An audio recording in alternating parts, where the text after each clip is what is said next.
السلام عليكم ورحمة الله وبركاته.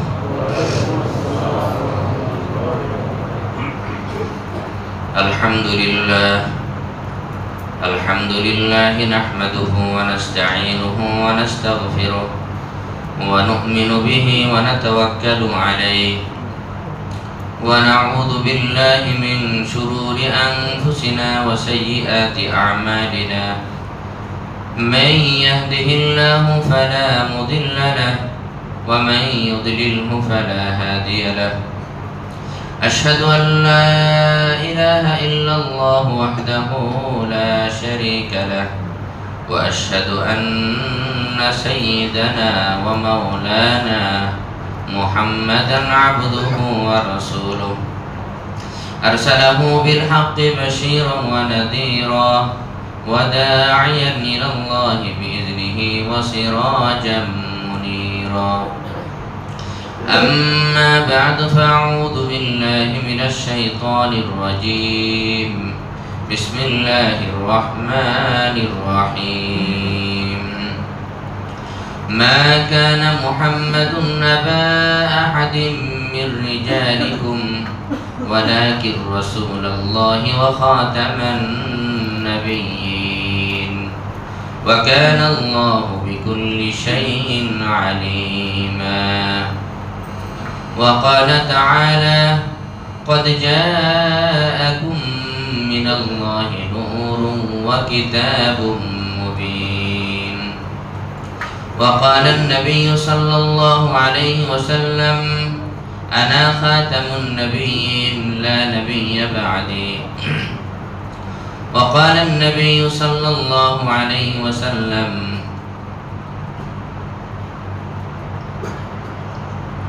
بعثت لأتمم مكارم الأخلاق. آمنت بالله صدق الله العلي العظيم وصدق رسوله النبي الكريم ونحن على ذلك لمن الشاهدين والشاكرين والذاكرين والحمد لله رب العالمين. সকলেই অত্যন্ত মহব্বতের সাথে পড়ি আল্লাহুম্মা সাল্লি আলা সাইয়্যিদিনা মাওলানা মুহাম্মদ কামা সাল্লাইতা আলা ইব্রাহিম ওয়া আলা আলি ইব্রাহিম ইন্নাকা হামিদুম মাজিদ। আল্লাহুম্মা বারিক আলা মুহাম্মাদিন ওয়া আলা আলি মুহাম্মদ কামা বারাকতা আলা ইব্রাহিম ওয়া আলা আলি ইব্রাহিম ইন্নাকা হামিদুম مجيد. اللهم صل على محمد وعلى آل محمد وأنزله المقعد المقرب عندك يوم القيامة. الحمد لله. আল্লাহ তাআলার মেহেরবানি দয়া, যিনি আমাদেরকে অত্যন্ত মোবারক মাস, তাৎপর্যপূর্ণ মাস রবিউল আউয়াল মাসের জুমার দিনে আল্লাহর ঘর মসজিদে আসার, বসার, দিনী আলোচনা করার, শোনার তৌফিক ইনায়েত করেছেন। কালিমাতে শুকর আদায় করে নিই আলহামদুলিল্লাহ। আল্লাহ রাব্বুল আলামিনের কাছে সব মাসই ভালো, দিন সবই আল্লাহর সৃষ্টি। মুহররম মাস, রবিউল আউয়াল মাস, রবিউল সানি সবই আল্লাহর সৃষ্টি। আল্লাহ রাব্বুল আলামিন এই যুগকে সৃষ্টি করেছেন, আসমান জমিনকে সৃষ্টি করেছেন এবং মাস, সপ্তাহে, দিনে এগুলো বিভক্ত আল্লাহ রাব্বুল আলামিনই করেছেন। কোনোটাই আল্লাহর কাছে আল্লাহর সৃষ্টি, কোনোটাই অহেতুক না, কোনোটাই খারাপ না। কিন্তু এর মধ্যে ফজিলতের দিক থেকে, মর্যাদার দিক থেকে কম বেশি আছে। কোনোটাই খারাপ বলা যাবে না, কিন্তু মর্যাদারগত দিক থেকে কিছু তারতম্য, কিছু ব্যবধান রয়েছে। তো রবিউল আউয়াল মাস এটা একদিক থেকে অত্যন্ত বরকতময় মাস, কারণ যাকে সৃষ্টি না করলে আল্লাহ রাব্বুল আলামিন কোনো কিছুই সৃষ্টি করতেন না, যাকে উদ্দেশ্য করেই যেন এই পৃথিবী সাজানো, ভূমণ্ডল নবমণ্ডল সবকিছু সাজিয়েছেন, মুহাম্মদুর রাসূলুল্লাহ সাল্লাল্লাহু আলাইহি ওয়াসাল্লাম। ওনার জন্মেরও মাস, ওফাতেরও মাস, বরং আজকে 12ই রবিউল আউয়াল। আজকে 12ই রবিউল আউয়াল। আমরা খুবই আনন্দের সাথে ঈদ মিলাদুন নবী নামে বিভিন্নভাবে এই দিনটাকে আমরা উদযাপন করি। 12ই রবিউল আউয়াল নবী করিম সাল্লাল্লাহু আলাইহি ওয়াসাল্লামের জন্মের দিন ধরে মিলাদ উদযাপন করি। কিন্তু প্রকৃতপক্ষে বিশুদ্ধ মত অনুযায়ী এটা অনেক প্রসিদ্ধ হয়ে গেছে মানুষের মাঝে যে 12ই রবিউল আউয়াল নবী আকরাম সাল্লাল্লাহু আলাইহি ওয়াসাল্লামের, আল্লাহর নবীর যখন নাম আসে জবান খুলে দরুদ শরীফ পড়ব মহাব্বতের সাথে।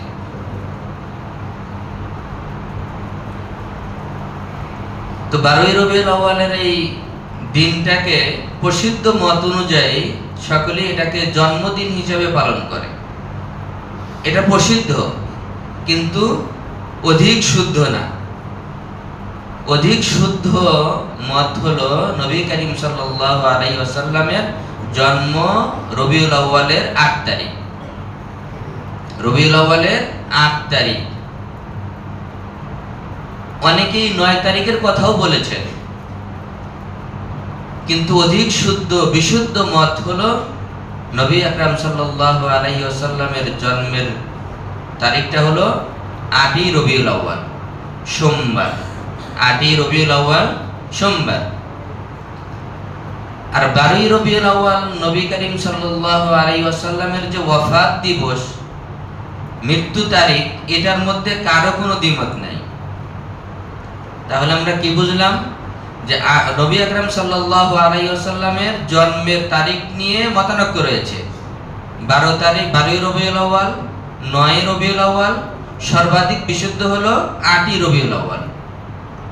কিন্তু নবী করিম সাল্লাল্লাহু আলাইহি ওয়াসাল্লামের ওয়াফাতের তারিখ যে 12ই রবিউল আউয়াল, এটা নিয়ে দ্বিতীয় কোনো মতই নাই, কোনো মতানৈক্য নাই, ইখতিলাফ নাই। তো যেটাই হোক, 12ই রবিউল আউয়াল ওয়াফাত দিবস হোক অথবা জন্মের তারিখ হোক, আমাদের করণীয় কি আসলে ক্ষেত্রে? আমাদের কি করণীয়? আমাদের দেশে কি করে? আমরা মিলাদুন নবী পালন করে। মিলাদুন নবী আর সিরাতুন নবী দুইটা দুই জিনিস। মিলাদ মানে হলো নবী করিম সাল্লাল্লাহু আলাইহি ওয়াসাল্লামের জন্ম। মিলাদ মানে জন্ম। মিলাদুন নবী মানে নবী করিম সাল্লাল্লাহু আলাইহি ওয়াসাল্লামের জন্ম। আর সিরাত মানে হলো আদর্শ। সিরাত মানে আদর্শ। সিরাতুন নবী মানে নবী সাল্লাল্লাহু আলাইহি ওয়াসাল্লামের দরুদ শরীফ পড়ছি না আমরা, সাল্লাল্লাহু আলাইহি ওয়াসাল্লাম। তো সিরাতুন নবী মানে নবী সাল্লাল্লাহু আলাইহি ওয়াসাল্লামের আদর্শ। একটা মিলাদুন নবী আর একটা সিরাতুন নবী। মিলাদুন নবী আলোচনা করা যায়, এটা আলোচনার জিনিস, এটা পালন করা যাবে না। মিলাদুন নবী পালন করা কোনোভাবেই সম্ভব না, আলোচনা করা যাবে। তো মিলাদুন নবী হলো আলোচনা করার জিনিস, আর সিরাতুন নবী হলো পালন করার জিনিস। পালন তো বুঝি আমরা, ওটা আমার জীবনে আমি বাস্তবায়িত করলাম, আমল করলাম, এটাকে পালন করা বুঝি আমরা, সহজ। কিন্তু আমাদের দেশে আমরা সুবিধাভোগী মানুষ, মানে খাবার দাবারের যে দিবসগুলো আছে এই দিবসগুলো খুব মুখস্থ রাখি। শবে বরাত, হালুয়া রুটির দিবসগুলো, মানে আরামের সুন্নাতগুলো, আরামের দিবসগুলো, যেখানে মানে আনন্দ হবে, খানা পিনা হবে, এগুলো আমরা খুব মনে রাখি তারিখগুলো এবং খুব সুন্দরভাবে পালন করি। তাহলে আমরা বুঝলাম যে মিলাদুন নবী আর সিরাতুন নবী। মিলাদুন নবী মানে নবী সাল্লাল্লাহু আলাইহি ওয়াসাল্লামের জন্ম, আর সিরাতুন নবী মানে নবী সাল্লাল্লাহু আলাইহি ওয়াসাল্লামের আদর্শ, সিরাত। তো তো মিলাদুন নবী হলো আলোচনার জিনিস, আর সিরাতুন নবী হলো পালন করার জিনিস। কিন্তু এখন আমাদের সমাজে পুরাটাই উল্টা হয়েছে, যে মিলাদুন নবী উদযাপন করে, পালন করে, মিলাদুন নবী উদযাপন করে, পালন করে, আর সিরাতুন নবী আলোচনা করে শুধু। আমি ব্যবধানটি বুঝাতে পারছি কিনা আমি জানি না, মানে উল্টা। মিলাদুন নবী হলো আলোচনার জিনিস, এটা আলোচনা করলে এটার আলোচনার দ্বারা আমাদের নবী সাল্লাল্লাহু আলাইহি ওয়াসাল্লামের আজমত, বড়ত্ব, মুহাব্বত দিলের মধ্যে বসবে, যে আমাদের নবীর জন্ম স্বাভাবিক না, অসাধারণ, মুজিজাপূর্ণ, অলৌকিকপূর্ণ জন্ম ছিল। আমরা সংক্ষেপে একটু আলোচনা করব পরে। আলোচনার উদ্দেশ্য হলো হবে এটা, যে আমাদের নবী কি বরকতময় ছিলেন, মুজিজাপূর্ণ, অলৌকিকপূর্ণ ওনার জন্ম ছিল, যাতে আমার নবীর মুহাব্বত, আজমত, গুরুত্ব আমার দিলের মধ্যে বসে। কারণ কাউকে অনুসরণ করতে হলে তার প্রতি আগে ভক্তি, শ্রদ্ধা জন্ম নিতে হয় দিলের মধ্যে। আমি যাকে অনুসরণ করব তার প্রতি আমার অধিক দিলের মধ্যে শ্রদ্ধা, ভক্তি, মুহাব্বত আমার দিলের মধ্যে পয়দা হতে হবে, তখনই আমি তাকে একজনকে মানতে পারবো। তো মিলাদুন নবী হলো আলোচনা করার জিনিস, আর সিরাতুন নবী, নবীর আদর্শটা হলো জীবনে পালন করার জিনিস, বাস্তবায়ন করার জিনিস। এখন আমরা আলোচনা উল্টা করছি, যে মিলাদুন নবী উদযাপন করা হয়, পালন করা হয়, আর সিরাতুন নবী আলোচনা করা হয়। মানে নবীর আদর্শ শুধু আমরা আলোচনা করব, পালন করব না। আমি বলবো, আমি শুনবো, আমি বলবো, আপনারা শুনবেন, আমরা আলোচনা করব, কিন্তু আমরা পালন করব না। আর মিলাদুন নবী আমরা পালন করি। মিলাদুন নবী কেমনে পালন করবে? আবার এটা শুরুতে আরেকটা নামও দিয়ে দিছে, বেদাতি এক নামও লাগাই দিছে, ঈদে মিলাদুন নবী। মুসলমানের ঈদ তো দুইটা, মুসলমানের ঈদ হলো দুইটা। হাদিসে এটাই বলা হয়েছে, লিকুল্লি কওমিন ঈদান ওয়া হাদা ঈদুনা। প্রত্যেক সম্প্রদায়ের ঈদ আছে। আল্লাহ নবী দুই ঈদের দিনে এই হাদিস এটা বলেছেন খুতবার মধ্যে। ঈদুল ফিতরের খুতবার মধ্যেও এই হাদিস এটা বলতেন, এবং ঈদুল আজহার, কোরবানি ঈদের খুতবার মধ্যেও নবী করিম সাল্লাল্লাহু আলাইহি ওয়াসাল্লাম এই হাদিসটি বলতেন, যে লিকুল্লি কওমিন ঈদান ওয়া হাদা ঈদুনা। প্রত্যেক সম্প্রদায়েরই একটি আনন্দের দিন থাকে, তারা এটাকে একটু আনন্দ করে, শরীয়ত সম্মত বিনোদন করে। তো ওয়াহাদা ঈদুনা, আজকের এই দিনটি হলো আমাদের মুসলমানদের জন্য ঈদ এবং আনন্দের দিন। আল্লাহ নবী সাল্লাল্লাহু আলাইহি ওয়াসাল্লাম বলে গেলেন মুসলমানের ঈদ হবে দুইটা, আর আমরা সাথে আরেকটা যোগ করে দিলাম, ঈদে মিলাদুন নবী। আবার যোগ করলাম কি, ঈদে মিলাদুন নবী উদযাপন করা হয়, পালন করা হয়। মিলাদুন নবী তো পালন করা সম্ভব না কোনোভাবেই। নবী করিম সাল্লাল্লাহু আলাইহি ওয়াসাল্লামকে আল্লাহ রাব্বুল আলামিন এই পৃথিবীতে কি অবস্থায় প্রেরণ করেছেন, এবং নবী সাল্লাল্লাহু আলাইহি ওয়াসাল্লামকে প্রেরণ করার পূর্বে এই দুনিয়ার পৃথিবীর অবস্থা কি ছিল, এটা হাদিসের মধ্যে এত সুন্দরভাবে উল্লেখ করা হয়েছে। এই বিবরণটি হযরত আদম আলাইহিস সালাতু ওয়াস সালাম থেকে শুরু করে সর্বপ্রথম নবী, সর্বপ্রথম মানুষ, সর্বপ্রথম নবীকে হযরত আদম আলাইহিস সালাতু ওয়াস সালাম, নবুয়তি শুরু, মানুষের পৃথিবীতে বসবাস শুরু, আগমন শুরু। আর নবুয়তির সিলমোহর লেগেছে হলো মুহাম্মাদুর রাসূলুল্লাহ সাল্লাল্লাহু আলাইহি ওয়াসাল্লাম, আমাদের নবী দেশ। আদম আলাইহিস সালাতু ওয়াস সালাম থেকে শুরু করে হযরত ঈসা আলাইহিস সালাতু ওয়াস সালাম পর্যন্ত এক নবীর ইন্তেকালের পরে আরেক নবীর আগমনের মধ্যে কোনো গ্যাপ ছিল না, কোনো গ্যাপ থাকতো না, এবং একই সময় পৃথিবীতে একাধিক নবী থাকতেন। আমরা জিনিসগুলো বুঝি। আদম আলাইহিস সালাতু ওয়াস সালাম থেকে ঈসা আলাইহিস সালাম পর্যন্ত ধারাবাহিক নবীর সিলসিলা, ধারাবাহিকতা ছিল, কখনো কোনো বন্ধ ছিল না, যে না 1 বছর কোনো নবী নাই, 10 বছর কোনো নবী নাই, এমনও না। আবার পৃথিবীতে একই সময় একাধিক নবীও ছিলেন।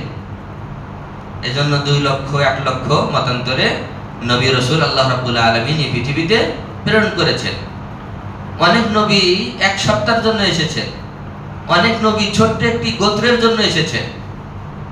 আল্লাহ রাসূল সাল্লাল্লাহু আলাইহি ওয়াসাল্লাম তো বলেছেন যে আমার বিশেষ এক মর্যাদা হলো যে অন্যান্য নবীকে আল্লাহ রাব্বুল আলামিন প্রেরণ করেছিলেন খাসসাতান, বিশেষ কোনো এক গোত্রের দিকে, বিশেষ কোনো এক গোত্রের জন্য নবী হিসেবে প্রেরণ করেছিলেন।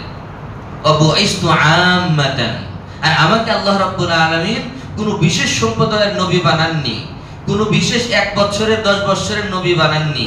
কিয়ামত পর্যন্ত আমি নবী, সকল মানব দানবের জন্য আমি নবী, কোনো বিশেষ গোত্রের জন্য আমি খাস না, বিশেষ না, এমন নবী। কিন্তু ঈসা আলাইহিস সালাম থেকে নিয়ে আমাদের নবী পর্যন্ত মাঝখানে লম্বা একটি গ্যাপ ছিল। আল্লাহ রাব্বুল আলামিন কোন নবী রাসূল পৃথিবীতে প্রেরণ করেননি। এই গ্যাপের পরিমাণ ছিল হলো 570 বছর, মতান্তরে 71 বছর। 570 মতান্তরে 71 বছর নবী সাল্লাল্লাহু আলাইহি ওয়াসাল্লামের আগমন এবং ঈসা আলাইহিস সালামের আসমানে উঠে যাওয়া। উনি তো মৃত্যুবরণ করেননি, এজন্য ওনার ওফাত বলা যাচ্ছে না। ওনার আসমানে উঠে যাওয়া, আল্লাহ রাব্বুল আলামিন তুলে নেওয়া এবং আমাদের নবীর আগমনের মাঝে গ্যাপ ছিল হলো 570 মতান্তরে 71 বছরের একটা গ্যাপ। এই লম্বা সময়ের এই গ্যাপের মধ্যে যেটা হয়েছে ওই সময়টাকেই বলা হয় হলো আইয়ামে জাহিলিয়াত, বর্বরতার যুগ। নবী রাসূল এসেই তো আল্লাহ মুখী করতে পারে না মানুষকে। কত মানুষ শুনে দাওয়াত, কত জনে শুনে না। নূহ আলাইহিস সালাতু ওয়াস সালাম 950 বছর দাওয়াত দিয়ে উম্মত বানাইছেন কয়জন? 40 জন, 70 জন। 40 জন মতান্তরে 70 জন, 950 বছর মেহনত করে।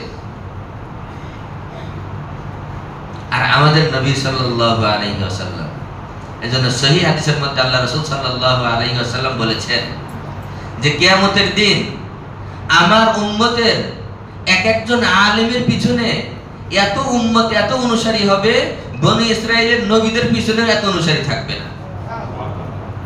সেই হাদিসের মধ্যে আল্লাহ রাসূল সাল্লাল্লাহু আলাইহি ওয়াসাল্লাম বলেছেন যে কিয়ামতের দিন আমার উম্মতের ওলামার, আলেমের পিছনে, রব্বানি আলেম, হক্কানি আলেম, তার পিছনে এত অনুসারী ভক্তরা জান্নাতের দিকে যাবে, হাঁটবে, যে বনি ইসরাইলের নবীর পিছনে এই কয়জন থাকবে না। তাহলে আমাদের নবীর কি ফজিলত, আর এই নবীর উম্মতের মধ্যে যারা রব্বানি আলেম তাদের কি মর্যাদা।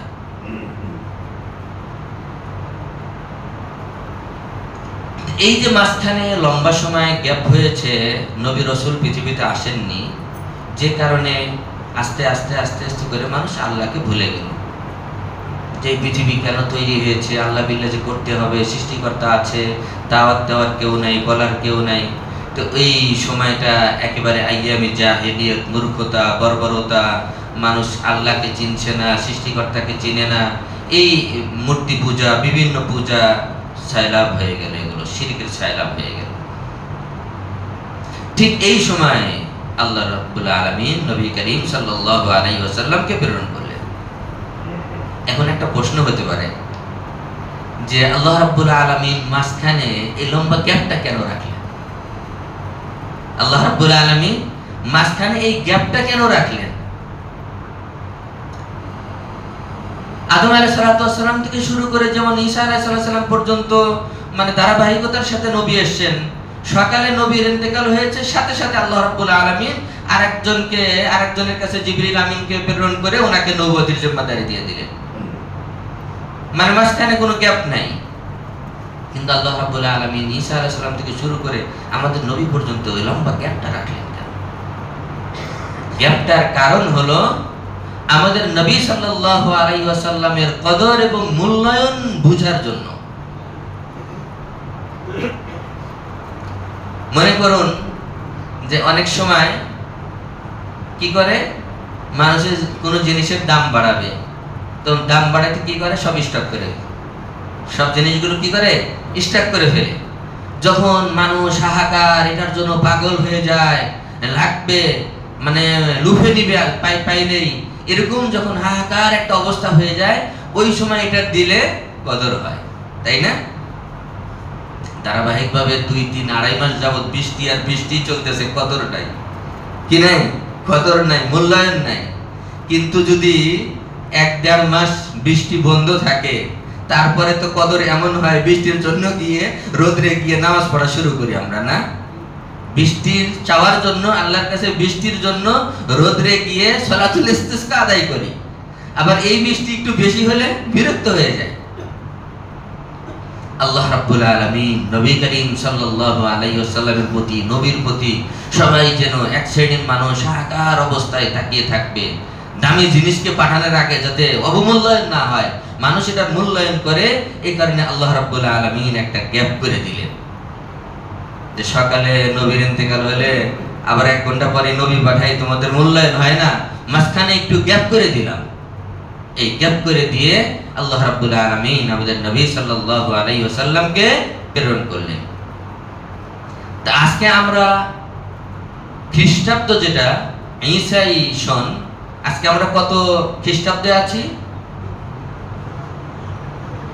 না, এটা তো খ্রিস্টাব্দ না, খ্রিস্টাব্দ হলো এই যে এটা, মানে 2025। আসলে লিখতে লিখতে এটা ভুল হয়ে গিয়েছে আমাদের সমাজে, লেখালেখির মধ্যে আস্তে আস্তে এটা ভুল চলে আসছে। ইংরেজি লেখে ইং, এই ইং আসলে ইংরেজি সন্ন্যাত, এটা হলো ঈসাই লেখা ছিল, ওটাকে সংক্ষিপ্ত দীর্ঘই দিয়ে ঈসাই বুঝাইতো। কিন্তু ওই ঈসাই না বুঝাইয়া অনেকে কিন্তু এখনো ঈসাই লেখে ভালো করে, যারা বুঝে এটা। আবার অনেকে এটা ভুল লিখতে লিখতে ইং শুরু হয়ে গেছে, অনেকে এটাকে ইংরেজি সন মনে করে। আসলে এটা কোনো ইংরেজি সন না, ঈসাই। ঈসা আলাইহিস সালামের জন্ম থেকে নিয়ে ওটা হিসাব শুরু হয়েছে। ঈসা আলাইহিস সালামের জন্ম থেকে নিয়ে ওটা কি শুরু হয়েছে, হিসাব শুরু হয়েছে মৃত্যুর পর থেকে। এটাকে ঈসাই বলা হয়, অথবা খ্রিস্টাব্দ বলতে পারি আমরা, কিন্তু ইংরেজি না। তাহলে আজকে আমরা কত ঈসাইতে আছি? 2025। নবী সাল্লাল্লাহু আলাইহি ওয়াসাল্লামের আগমন হয়েছে ঈসা আলাইহিস সালামের ওফাতের পর থেকে 570-71।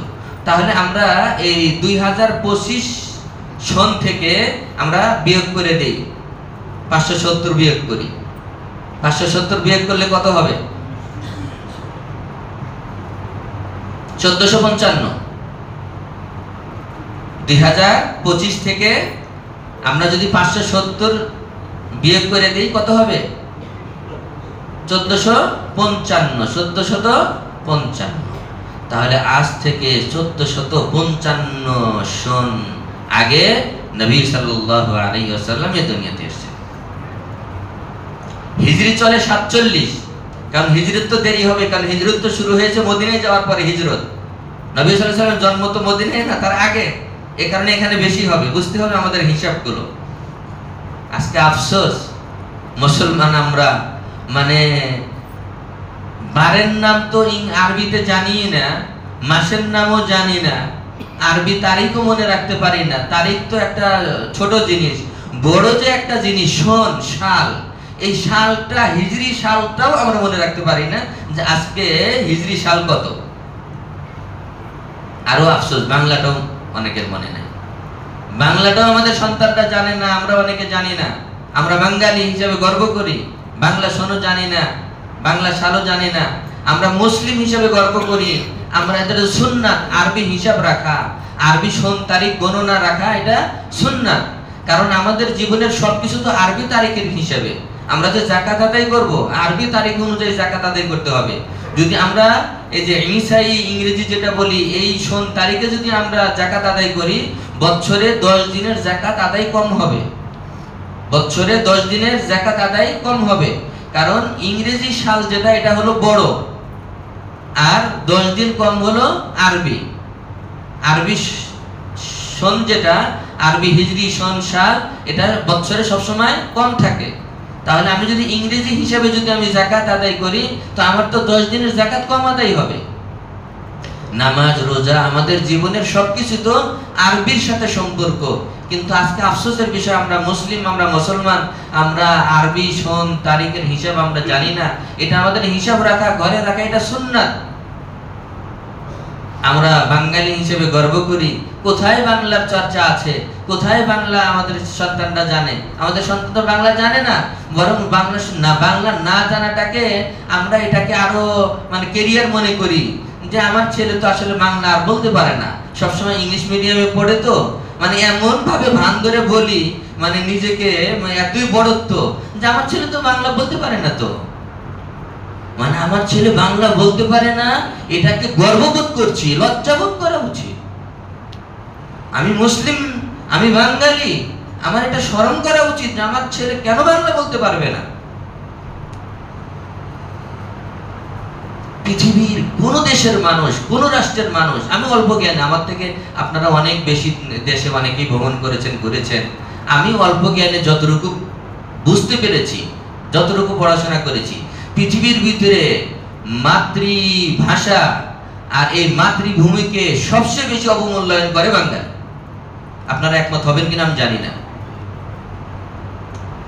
আপনি ইন্ডিয়া যান, আপনি সৌদি আরবে যান, আগে দুইটা ভাষাও যদি থাকে, তিনটা ভাষাও যদি থাকে, প্রথমেই থাকবে হলো মাতৃভাষা। অনেকে তো মাতৃভাষা ছাড়া আর কোনো ভাষাই রাখে না পেপারসে, অফিস আদালতে কাগজের মধ্যে মাতৃভাষা, যার যার নিজের দেশের মাতৃভাষা ছাড়া আর কোনো ভাষাই রাখে না। অনেকেই মাতৃভাষার সাথে আন্তর্জাতিক ভাষা ইংরেজিকে রাখে, কিন্তু সেটা মাতৃভাষা নিচে। আর আমাদের অবস্থা কি? আমাদের অনেক অফিস আদালতে নাই বাংলা নাই, আর বাংলা যদি কোথাও থাকে আগে ইংলিশ তারপরে বাংলা, নিচেটা থাকবে। এই জাতি আমরা সবচেয়ে বেশি আমাদের দেশকে এবং আমাদের মাতৃভাষাকে সবচেয়ে বেশি অবমূল্যায়ন করি আমরা।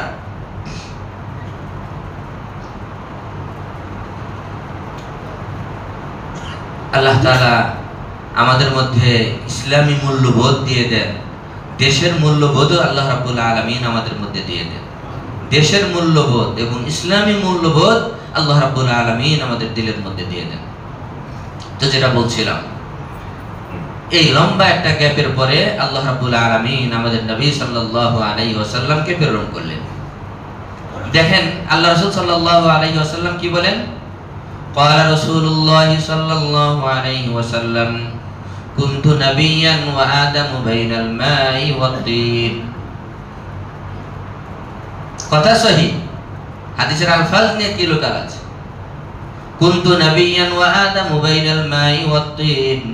আল্লাহ নবী বলেন আমি তখন থেকেই নবী, বাজেটে আমি নবী হয়ে আছি যখন আদম পানি আর কাদার মধ্যে, মানে যখন আদমের অস্তিত্ব হয় নাই, আল্লাহ রাব্বুল আলামিনের পরিকল্পনায় আছে যে মাটি আর পানি দিয়ে খামিরা তৈরি করে আল্লাহ তাআলা নিজ হাতে আদমকে তৈরি করবেন, আল্লাহর পরিকল্পনায় আছে, অস্তিত্ব আসে নাই, তখন থেকে আল্লাহ রাব্বুল আলামিন ধার্য করেছেন আমি হব শেষ নবী, আমি নবী।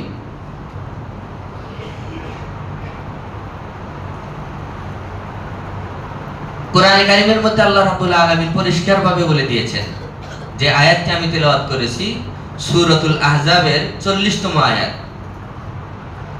মা কানা মুহাম্মাদুন আবা আহাদিম মির রিজালিকুম ওয়ালাকিন রাসূলুল্লাহি ওয়া খাতামান নাবিয়্যিন ওয়া কানা আল্লাহু বিকুল্লি শাইইন আলিমা। সূরাতুল আহজাব আয়াত নম্বর 40। আল্লাহ রাব্বুল আলামিন এই আয়াতের মধ্যে বলেছেন মা কানা মুহাম্মাদুন আবা আহাদিম মির রিজালিকুম, মুহাম্মদ তোমাদের মধ্যে কারো পুরুষের পিতা ছিলেন না। মুহাম্মদ সাল্লাল্লাহু আলাইহি ওয়াসাল্লাম তোমাদের কারো পুরুষের পিতা ছিলেন না। মা কানা মুহাম্মাদুন আবা আহাদিম মির রিজালিকুম ওয়ালাকিন রাসূলুল্লাহ, আমি ব্যাখ্যা দেব, ওয়ালাকিন রাসূলুল্লাহ, কিন্তু উনি ছিলেন আল্লাহর প্রেরিত রাসূল, ওয়া খাতামান নাবিয়্যিন, এবং সব নবীর শেষ নবী, খাতামুল আম্বিয়া, সব নবীর শেষ নবী। আমারও কথা না, আপনারও কথা না, হাদিসও না, আল্লাহ তাআলা সূরাতুল আহজাবে পরিষ্কারভাবে বলে দিয়েছেন। আমাদের অনেকেরই ইসলামের আকীদা সম্পর্কে, আমাদের ঈমানের জন্য যে আকীদাগুলো পরিষ্কার পরিচ্ছন্ন থাকা দরকার, এটা আমাদের কাছে অনেকের কাছে ক্লিয়ার না। অনেকেই মনে করে যে হুজুর এই কাদিয়ানীদের অমুসলিম ঘোষণার পিছনে আপনারা এত লাগছেন কেন, আন্দোলন করেন, মিটিং মিছিল করেন, এটা নিয়ে এত কিছু, কাদিয়ানীরা অমুসলিম কেন? এতটুকুই আমি মুসলমান, আমি বুঝি না যে কাদিয়ানী কেন অমুসলিম।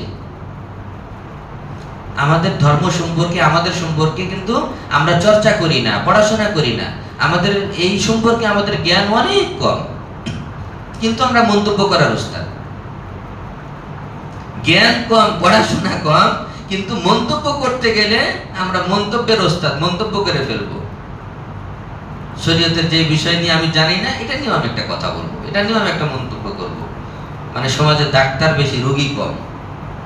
আপনি কাশি দিলে 10 জন 10টা মেডিসিনের নাম বলবে আশপাশ থেকে, কেউ বলবে না যে আপনি একজন বিশেষজ্ঞ ডাক্তারের কাছে যান।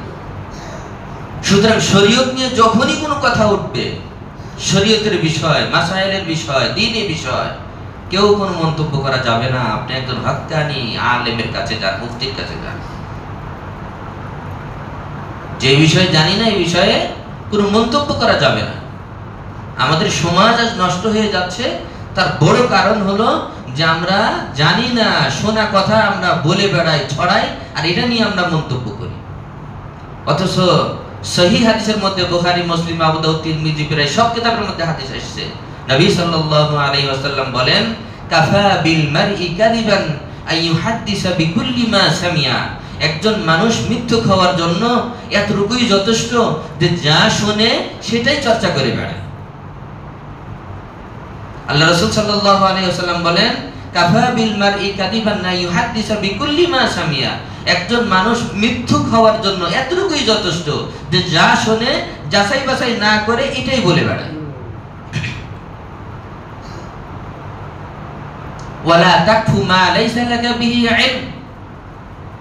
যে বিষয়ে তোমার ইলম নাই, জ্ঞান নাই, সঠিক ধারণা নাই, এই বিষয়ে নো মন্তব্য, কোনো মন্তব্য করা যাবে না, কমেন্টস করা যাবে না, কোনো কথা বলা যাবে না।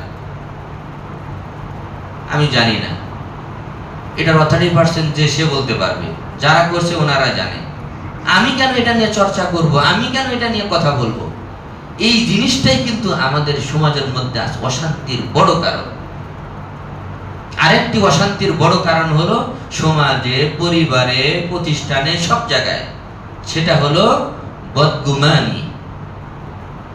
এজন্য আল্লাহ রাসূল সাল্লাল্লাহু আলাইহি ওয়াসাল্লাম হাদিসের মধ্যে বলেছেন যে তোমরা দুটি জিনিস থেকে খুব বেঁচে থাকো। দুটি জিনিস থেকে তোমরা বেঁচে থাকো, একটি হলো বদগুমানি, আরেকটি হলো বদজবানি। মানে কুধারণা, মানুষের সম্পর্কে ধারণা খারাপ করো না, ধারণা ভালো রাখো, খারাপ ধারণা পোষণ করো না, বদগুমানি করো না, কুধারণা করো না। আল্লাহ তাআলা তো কোরআনেও নিষেধ করেছেন, ইন্না বা'দায-যন্নি ইসমুন। তোমরা মানুষ সম্পর্কে অহেতুক ধারণা করো না, কারণ তোমাদের অধিকাংশ ধারণাই গুনাহ হয়ে থাকে। যখন তুমি যাচাই করবে, তুমি তখন নিজেই লজ্জিত হবে যে আরে আমি কি করেছিলাম, কি চর্চা করেছিলাম, জিনিসটা তো দেখলাম এটার বিপরীত। আল্লাহ তাআলা কোরআনে বলেছেন, সূরাতুল হুজুরাত আমাদের প্রত্যেকেরই অধ্যয়ন করা উচিত। সূরাতুল হুজুরাতের মধ্যে আল্লাহ রাব্বুল আলামিন এই মানব জীবনের, নিজের জীবন, পারিবারিক জীবন এবং সামাজিক ব্যবস্থাপনা, এটা সম্পর্কে দুই সুন্দর দিক নির্দেশনা দিয়েছেন। আমরা শুধু যদি সূরাতুল হুজুরাত অধ্যয়ন করি আর এটার যদি অনুকরণ করি মন থেকে, এটা যদি আমি মেনে চলি, আমার সামনে রাখি, ইনশাআল্লাহ সমাজে 80% ফিতনা সমাজ থেকে এমনিই চলে যাবে। শুধু হুজুরাত দেখেন আল্লাহ তাআলা কি বলছেন, ওয়ালা তাজাসসু। তুমি কারো দোষ তালাশ করো না। যদি কারো দোষ দেখো, যদি দায়িত্বে থাকে, তোমার যদি এটা দায়িত্ব হয়, তাহলে তুমি এটার ব্যবস্থা নাও, এটা দেখো, এটা নিয়ে তুমি ব্যবস্থা গ্রহণ করবে। আর তোমার যদি দায়িত্ব না থাকে, দেখে না দেখার ভান করে চলে যাও। আল্লাহ তাআলা বলেন, ওয়ালা তাজাসসু। তুমি কারো দোষ তালাশ করো না। হ্যাঁ, দায়িত্ব থাকলে আবার তালাশ করতে হবে, দায়িত্ব থাকলে তালাশ করতে হবে, তালাশ করা ইবাদত। ওমর রাদিয়াল্লাহু তাআলা আনহু তো তালাশ করছেন, নিজের দোষও তালাশ করছেন, মানুষের, ওনার অধীনস্থ গভর্নরদের বিষয়ে খোঁজ খবর নিয়েছেন, কি করে না করে, নিজের দোষ নিজে খুঁজে বেড়াইছেন, স্বাভাবিক বেশভূষাতে সারা রাত ঘুরে বেড়াইছেন, কে না খেয়ে থাকে, কে কি অবস্থায় আছে, মানুষকে জিজ্ঞেস করতেন যে ওমর কেমন, আমিরুল মুমিনিন ওমর কেমন। তো ভালো বললে ভালো, যেটা খারাপ বলতো ওটাকে উনি রিসিভ করে নিয়ে সেটা নিয়ে গবেষণা করে উনি ওনার আইনকে চেঞ্জ করতেন। হযরত ওমর রাদিয়াল্লাহু তাআলা আনহুর খেলাফত আমলে উনি যখন আমিরুল মুমিনিন খলিফাতুল মুসলিমিন, তখনকার ঘটনা, একজন চোর চুরি করেছে, আদালতে উঠানো হয়েছে। চোরের শাস্তি হলো কমপক্ষে 10 দিরহাম অথবা তার বেশি যদি চুরি করে, 10 দিরহামের কম চুরি করলে কাজী যে কোনো ব্যবস্থা নিতে পারে, মাফ করে দিতে পারে, ছোটখাটো শাস্তি দিয়ে দিতে পারে। কিন্তু 10 দিরহামের যদি বেশি চুরি করে তাহলে তার হাত কর্তন কবজিতে, এই কবজি বরাবর তার হাত কর্তন করা হবে। এটা ইসলামের আইন, এটা ল। তো কাজী সাহেব অনেক চুরি করেছে, কাজী সাহেব এখন ফয়সালা দিবে যে তোমার হাত কর্তন। তখন আসামি বললেন আমাকে একটু কথা বলার সুযোগ দেন। বলো। তখন উনি বললেন যে আমি আল্লাহকে সাক্ষী রেখে বলছি, আমি স্বভাবে চুরি করি নাই, আমি অভাবে চুরি করেছি। আমি অভাবে চুরি করি, আমি স্বভাবে চুরি করি নাই, চুরি করা আমার স্বভাব না, আমি অভাবে চুরি করেছি। আমার পরিবার পরিজন খাবার পাচ্ছে না, আমার সন্তানরা অনেক দিন হয় অনাহারে আছে, আমি তাদেরকে কোনোভাবে আর বুঝাইতে পারছি না, বাধ্য হয়ে আমি এই চুরি করতে বের হয়েছি। আমার কোনো কর্মও নাই, আমার কোনো আয় উপার্জন নাই, আমি সন্তানদেরকে খাবার দিতে পারছি না, এই অভাবের তাড়নায় আমি চুরি করতে বের হয়েছি। কথা, সত্য কথা বললে মানুষের দিলের মধ্যে কিন্তু একটা প্রভাব সৃষ্টি করে। তো যখন আল্লাহকে সাক্ষী রেখে সত্য কথা বলছে, তখন বিচারকের দিলের মধ্যে এটা আঘাত করছে। বিচারক কলম স্থির। তো বললো যে বিষয়টা তো জটিল। তিনি বললেন যে বিষয়টি সবচেয়ে যিনি বড়, মানে আমিরুল মুমিনিন, যিনি খলিফাতুল মুসলিমিন, যিনি রাষ্ট্রপ্রধান, ওনার উপরে ন্যস্ত করা হোক। তো ওনার কাছে বিষয়টি পেশ করা হলো। এমন একজন চোর পাওয়া গেছে যে আল্লাহকে সাক্ষী রেখে এটা বলছে, তার বেশভূষা, তার কথা সবকিছুতে সত্য মনে হয়েছে। তখন আমিরুল মুমিনিন ওমর ইবনে খাত্তাব রাদিয়াল্লাহু তাআলা আনহু উনি এসে বললেন যে কাজী সাহেব, যদি হাত কর্তন করতে হয় প্রথমে আমি ওমরের হাত কর্তনের ফয়সালা দেন, আমি ওমরের হাত কর্তন করতে হবে। আমি ওমর ব্যর্থ যে আমার অধীনে আমার এই দেশের মানুষ, আমি খলিফাতুল মুসলিমিন হওয়ার পরে আমার অধীনের মানুষ, আমার দেশের মানুষ খাবার পায় না, আর সেই অভাবের কারণে সন্তানরা চুলা জ্বলে না, সন্তানরা খাবার পায় না, আর সে চুরিতে বের হয়েছে, চুরির পথ বেছে নিয়েছে, এই দোষটা তো আমার, আমি তার ঘরে খাবার পৌঁছাইতে পারি নাই, আমার হাত কর্তন করে। এই হলো ইসলামের খলিফাতুল মুসলিমিন আমিরুল মুমিনিনদের অবস্থা।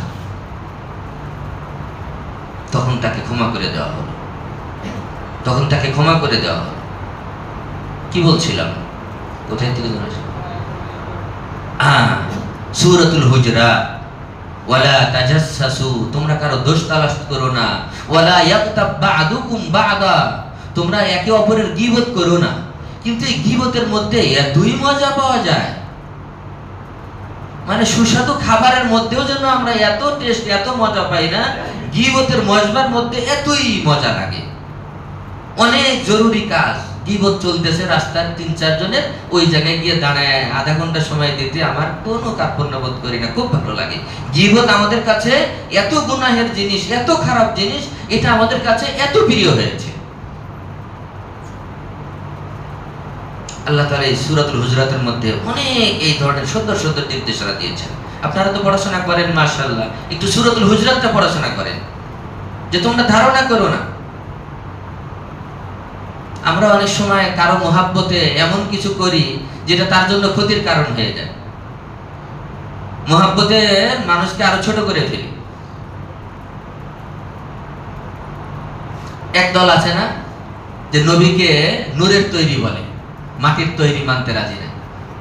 কারণ মাটির তৈরি বললে মান কমে যাবে তাদের যে নবী মাটির তৈরি হতে পারে না, নবী নূরের তৈরি। নবীকে যে নূরের তৈরি বললো, নবীকে নূরের তৈরি বলে কি মান সম্মান কমালো না বাড়ালো? কমায় দিল, কমায় দিল সম্মান। নূরের তৈরি করে সম্মান কমায় দিল। আল্লাহ রাসূল সাল্লাল্লাহু আলাইহি ওয়াসাল্লাম বলেন, ইন্নামা আনা বাশারুম মিসলুকুম। আল্লাহ রাব্বুল আলামিন বলেন কোরআনের কথা, যে আমি তোমাদের মতোই একজন মানুষ। ব্যবধান হলো আমার কাছে ওহী আসে, তোমাদের কাছে ওহী আসে না। তা আমি যদি নবীকে মাটির তৈরি না বলে নূরের তৈরি বলি, তাহলে প্রথমত হলো নবীকে আমি মানুষের দল থেকে বের করে দিলাম। নবীকে আমি মানুষের দল থেকে বের করে দিলাম, কারণ মানুষ হতে হলে মাটির তৈরি হতে হবে। মানুষ মাটির তৈরি, জিন আগুনের তৈরি, ফেরেশতা নূরের তৈরি। তাহলে আমি যদি নবীকে নূরের তৈরি বলি, তাহলে মানুষ বলা যাবে না, ফেরেশতা বলতে হবে। আর যদি ফেরেশতা বলি, তাহলে আর নবী থাকতে পারে না। কারণ আল্লাহ রাব্বুল আলামিন এই পৃথিবীতে মানব জাতি থেকে সবসময় নবী রাসূল প্রেরণ করেছেন, ফেরেশতা থেকে কখনোই কোনো নবী রাসূল প্রেরণ করেননি। তো দেখেন কত জায়গায় প্যাঁচ লাগলো। আমি যদি নবীকে নূরের তৈরি বলি, তাহলে নবী আর মানুষ থাকে না, নবী আর নবী হইতে পারে না। যাই হোক, ইনশাআল্লাহ সময় শেষ। আল্লাহ তাআলা চাইলে রবি